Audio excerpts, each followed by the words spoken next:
interesting. I know you've had a life experience with your health. And Yeah. I know you've talked about how you were writing about death.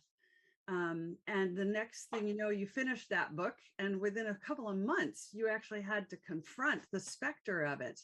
And Yeah. I listened to one interview you did where you talked about, and what you've just said is frankly about emotional intelligence and high EQ and Right. empathy, and that you've had more of that since you had a stroke. And I wonder Yeah. if you could talk about the value and importance of that EQ and the opening up of the emotional side of your thought process. Well, I had a pretty charmed life up to then. I've always had good health. I exercised every day and I was traveling around and doing all these kind of fun things. And it can kind of disconnect you from the actual reality of yourself and how most people in the world live. I think people who are successful and wealthy, you begin to really lose contact with what a lot of people in this world are dealing with, particularly now with the pandemic and the kind of the economic problems we're facing right now. And I certainly put myself in that company.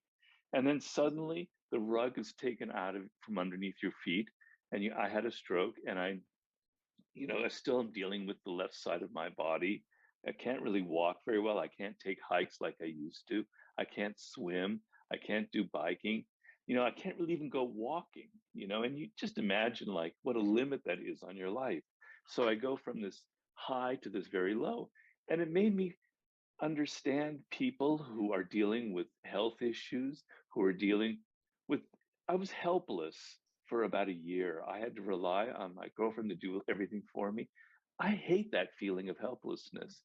But so many people go through that in life. They may not be helpless with the left side of their body, but they're helpless with paying their bills. They're helpless in finding their career. It was a really humbling experience for me. It made me understand what it's like to lose a sense of control and power. And it's one thing to understand that intellectually, like to understand what death is like intellectually and think about it, or to have some kind of vague sympathy with what people are going through. And then it's another thing, though, to experience it in your body. And that's sort of what I had to go through. It's also interesting because, of course, we're all just coming through COVID.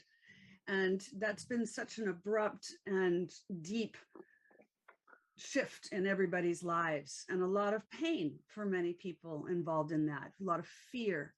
But again, I know you've talked about how it's actually the suffering that gives you the greatest creative drive. And so is there a possibility that maybe with the help of your book that people can use this as a mechanism to get to that creative drive, and maybe we come out in a much better place because of having had this suffering? Yes, I mean, this is sort of what my friend Ryan Holiday writes about with the obstacle is the way, and it's sort of a Stoic philosophy. But I've been writing about it also with the concept of amor fati, and there are things that happen for a reason. So when events happen and they're bad events, or you think they're bad events, it all depends on how you think about them, right? So a stroke, that's the bad thing. I don't want that. Look at what's done to me. But I can look at it differently. I can look at it that it's made me focus now on my next book. I'm putting all my effort into it because that's what's satisfying. I can't take a hike, but I can work on my book. It's focusing me. It's improved my levels of empathy and connection to other people. It's given me a new philosophy of life. So often the worst thing that happens to you can open your eyes up to what is really going on. It can make you reassess where you're going. You can step back now from the pandemic, and it's happening throughout the United States and probably in the world, where so many people are reassessing their careers and going, I don't want to be flipping burgers at McDonald's. I don't want to be paid $10 an hour with no benefits. Screw that. I'm going to try something else. And so, it's a time to reassess it. And then the other thing is, in capitalism, they talk about creative destruction. We go through these periods where whole industries are wiped out. We went through it with the railroads, with telegraph and telephones and things, and then now television is kind of, basic television is kind of passe with the internet, et cetera. this creative destruction now opens the field up for all kinds of new ideas, and it's a positive thing in a way. We are going through this tsunami of creative destruction. Whole whole industries are being wiped out as we speak, right? But in their place gives the incredible opportunity for entrepreneurs for starting up new kinds of business that connect with the latest technology, right? And we're starting to see that kind of thing. And my idea is, for instance, that what people are missing now most of all after this couple of years is real experiences. They're not, you can get any virtual experience online, right? Anybody can do that. You can play all kind of video games or whatever you want. But real experiences out in the world with people in nature, man, we are missing that big time. And if you can create a kind of business that is focused on the experiential level where you're going to be kind of curating really amazing experiences for people, these are whole new industries that can evolve like that. So you can flip the script and see that it's actually a very exciting time. It's a very exciting time for you personally as well. I love that. I love that. Let's go into a little bit more of the detail in your book. I was fascinated by the way you've literally sketched out every single day. So for 365 days, this is what you're going to do today. 366. Yeah. Oh, I didn't see that with the end. Yes, because of leap year. Oh, of course. February 29th included February 29th. Anyway, I'm sorry. No. So I just at the very beginning, I thought there were a couple that leapt out at me that I thought were so interesting. January 6th, you say change is the law. January 10th, embrace your weirdness. January 18th, stop being so nice. I love these. Did you just take all of the rules and lessons you'd learned from writing your previous books and just basically put them into a daily format? Is that the thought process? No, what we did was is basically took excerpts from my books, knowing that these were the different subjects that we were covering, and sometimes we had to edit them down. And then also I added new quotes and a kind of a lesson at the bottom to sort of encapsulate it. And then there are excerpts from my blog posts and from interviews and things like that.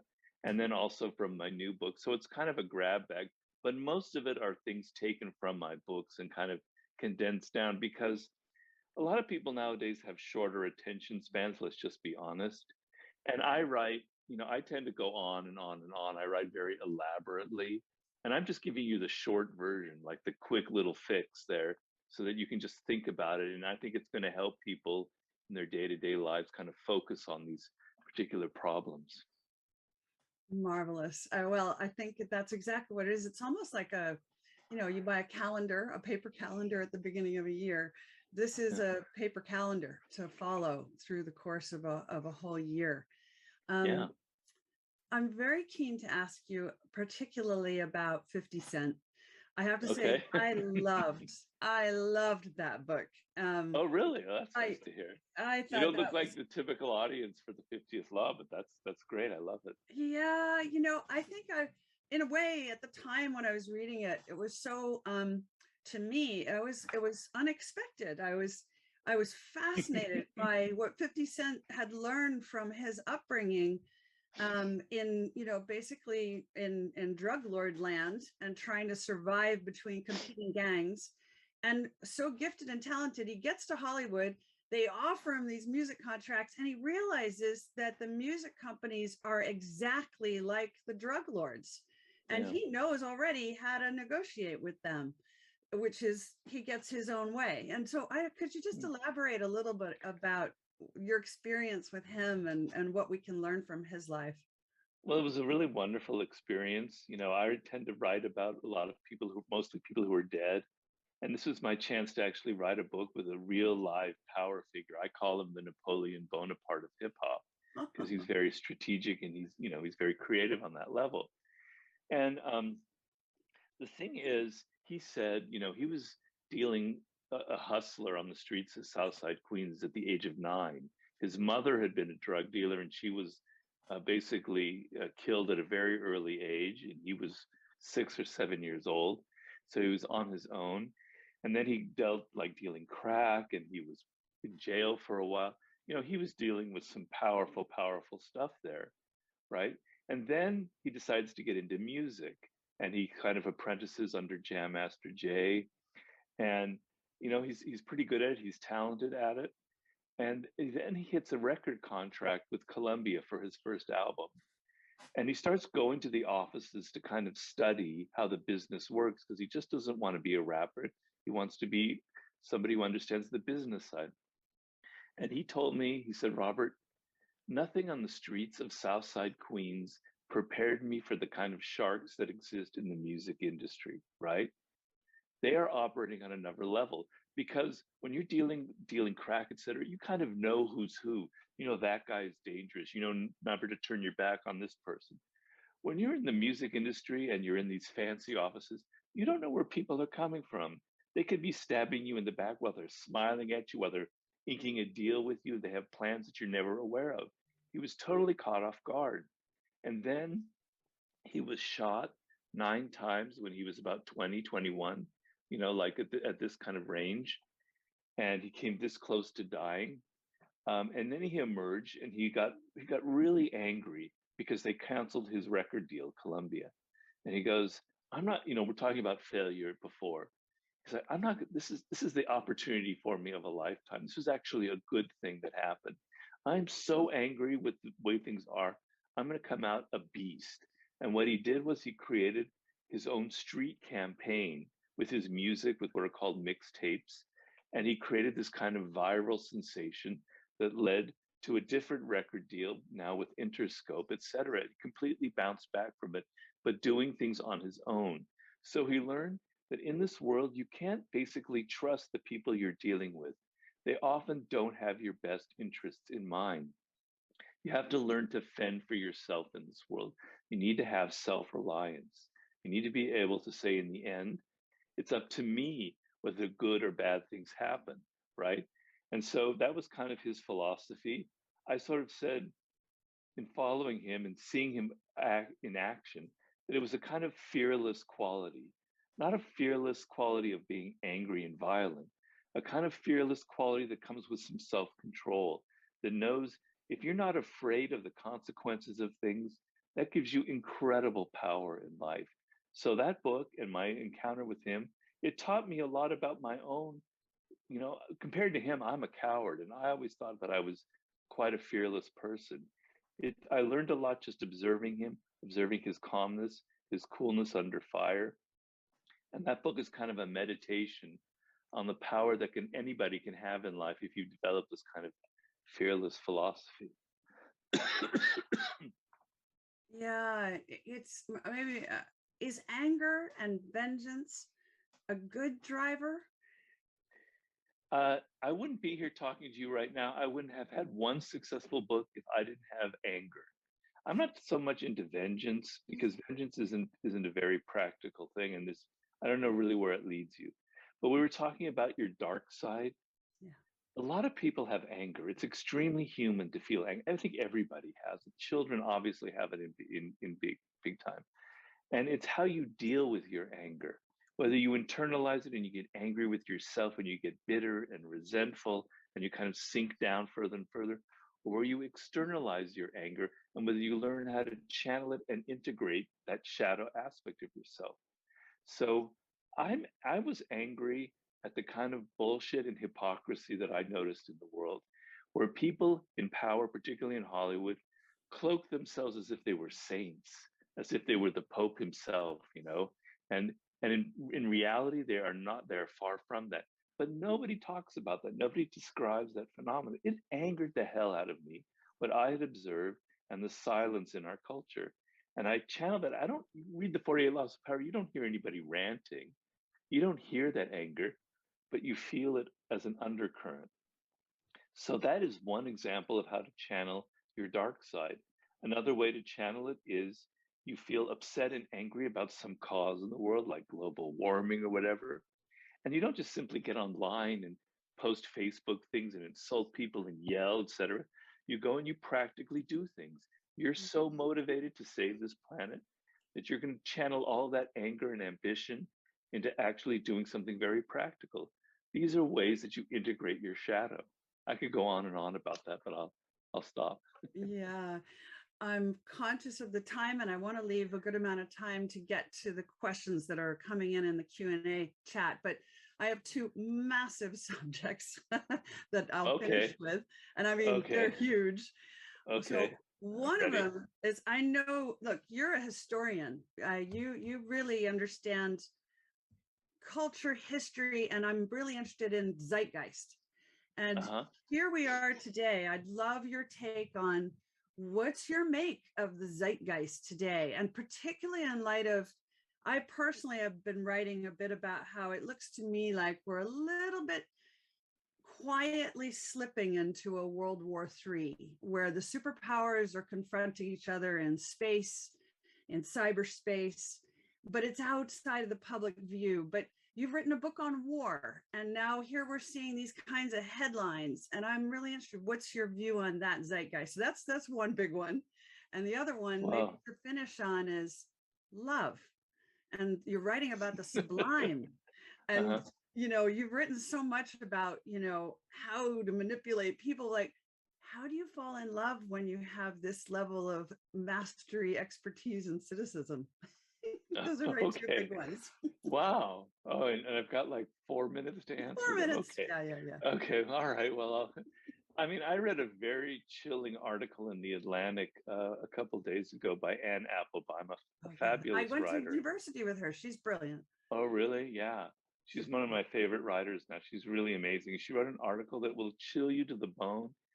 It's about the creeping authoritarianism in the world today. And that's, to me, the scariest phenomenon of all, because that probably could lead to some kind of war as well.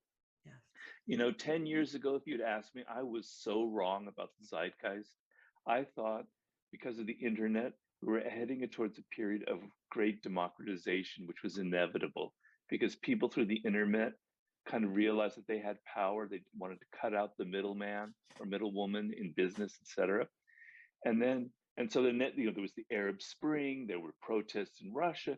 I thought this is where it's going. And then slam, here we are in 2021, and we're seeing the opposite happen. And it's pretty extreme. You could count the places, we're seeing it now in Belarus. Obviously, Russia is a huge example. China, Iran, North Korea, Venezuela, Cuba, Nicaragua. Oh, well over half the population of the world lives under these kinds of either outright authoritarian governments or illiberal democracies, as you have like in Hungary or Turkey, etc. So there's a trend towards that. And it's kind of, where is that coming from? It's not coming from people, I don't think. Although you can see in the United States with the phenomenon of Trump, there was a hunger for a kind of authoritarian, strong leader. So there is some element of that coming from the bottom. But what I'm seeing is a lot of it comes from technology, that this is what we need to be most frightened of. So countries like Russia and in the Middle East, et cetera, they realize that what they're seeing on the streets and what they're afraid of is coming from the internet. It's coming from social media. People are able to bypass traditional channels of communication and coordinate massive protests on their own. We've got to clamp that down. And with clamping that down comes all sorts of other evils. You're like opening Pandora's box there. And what's going on now with China, with the ability that they have, it is Orwell times 3 what's going on in China right now. It's extremely frightening. And if this is sort of the trend that we're happening, where authoritarian leaders are mixing with technology to kind of control us, and even in our democracy, the United States, we have to be a little bit more aware of how Mark Zuckerberg is controlling us, right? These are not benign forces in the world. These are people who are masters at marketing, and they know how to trick us and they know how to manipulate us on a very high level. So it's up to us, the human spirit as individuals, to kind of say, I can't stand this anymore. This is not how I want to live. Very difficult if you're in Belarus or Russia right now, but we have to have that kind of awareness in the United States. All right, so I answered that question as best I could, although there's so many more things I could Wonderful. cover. I'll shut up. Then love. Well, I mean, the art of seduction really was about kind of how to the phenomenon of love and what happens to us when we fall in love. Yes, there's a little bit of a cynicism in there, I don't deny, and the kind of a dark side for sure. But it's not like I've been avoiding that subject for my whole life. But the Sublime book is is something that I've been wanting to write for 15, 16 years because I feel like there's something else in being a human being that's not covered by power or all these other subjects I write about. It's sort of what you were talking about with Maslow and his hierarchy of needs, a kind of desire for transcending. And it's not disconnected from my other books. The reason we want power is a feeling of expansion in life, where we're pushing past our limits. And to me, the sublime represents pushing past all of our limits as human beings and experiencing the sensation of something new, something different, something exciting, something beyond our usual routines, right? And so the sublime that I'm writing about is not just about love, although I definitely have a chapter on the love sublime and the kind of insanely deep connections you can have with another person, which overcoming you're kind of locked in yourself and yourself as an individual and bonding with another person and entering the world of another person is the ultimate of a sublime experience because it's also on religion, it's uniting with God or whatever you believe in. But it's also about science. So I had this idea that what science is revealing to us right now is so utterly insane, and we're walking around as if we're not even aware of it, which is really bothers me a lot. You Like know, what? so well, just discoveries about the cosmos that we live in, you know, photographing black holes, photographing galaxies way out in the distance. I read a book called The First 3 Minutes that describes the first 3 minutes of our universe and the Big Bang. You know, these are insane concepts. And then what we're discovering about the origins of life on our planet, and how the diversification and what is going on with the extinction of animals, but how we evolve and our history going back 4 billion years. These are insane stories that are being uncovered, and they should give us a sense of perspective as opposed to the narrow little worlds that we inhabit on social media or on our smartphones, where we're just focused on what people had for breakfast, where they're vacationing. There's this wide world out there, you know, and you don't have to travel to the Gobi Desert for it. It's out your door. It's just looking at the sky above you, or the sun, or the moon, or the hills around you. This is an unbelievable world that we were born into, and yet nobody is kind of focusing on that. So that's really the seed that I wanted to, that's what kind of excited me about this new book. And then nearly dying and kind of feeling death in my body, that was sort of the ultimate kind of sublime experience as well.